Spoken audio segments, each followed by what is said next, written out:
Leave no trace is what everything comes back to, because ultimately when you're in the backcountry, you want to leave it the same way you found it or better, in a way that doesn't impact the experience of others.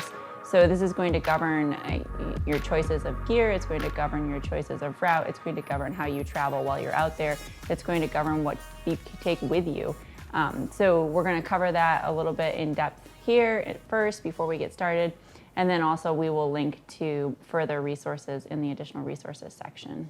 Basically, with LNT, it's important to set a good example while you're out there, be a good steward so that the next person that sees how you're treating the outdoors can then take it on and hopefully spread it on to the people that they know in the backcountry as well.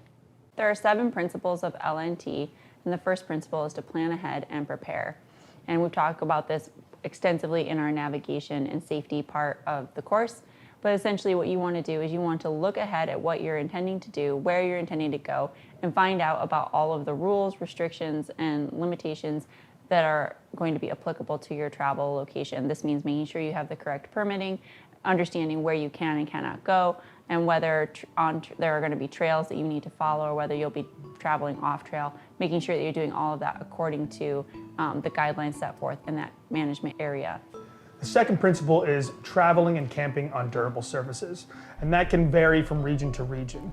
For example, if you're in desert regions of Arizona and southern Utah, you might find yourself walking on soft soil that just appears to be sand or something to that nature, dirt, but really it's cryptobiotic and it's very delicate and it takes a very long time for it to grow back, and it's actually a living organism. So you're really encouraged in those regions to walk on as much sandstone as humanly possible. And of course with camping, it's similar in nature to that, is the more durable the surface that you're on, the less impact you're going to have on the environment around you. Third principle of leave no trace is to dispose of waste properly. This includes your trash. Whatever you take into the backcountry with you comes back out of the backcountry with you. But this also has to do with your own human waste as well. And you have to make sure that you bury that appropriately, or in some areas pack it out. And we will describe that a little bit more in the camping section.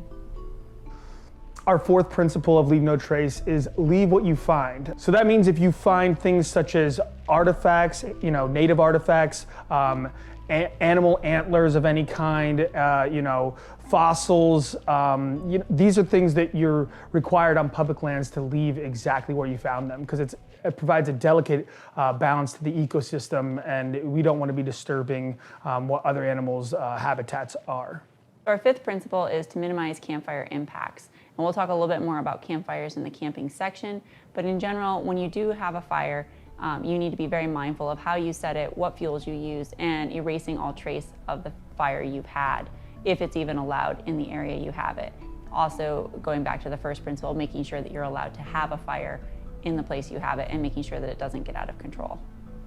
In addition to whether you can even have a campfire, you'll need to find out if you're allowed to gather wood, how to gather wood, and what types you're allowed to gather and burn before having a campfire, because there are a lot of restrictions on that in certain areas. The sixth principle is respecting wildlife. This is kind of, self-explanatory. I mean, you don't want to get messed with out there by any other people, so why should other animals be getting messed with by other people? Leave animals alone. Don't throw things at them. Don't try and scare them. Don't try and approach them. If you see them, just watch from afar at best. Just leave them alone. It's just, do not disturb the wildlife. And especially, whatever you do, do not feed the wildlife.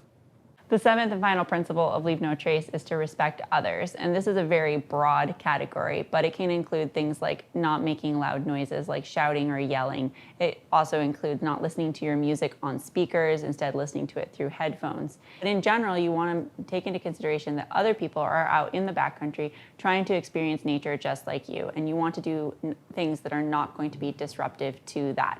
There are also a whole host of other trail etiquettes that aren't necessarily related to leave no trace. Some of these include yielding to the appropriate traffic pattern on the trail.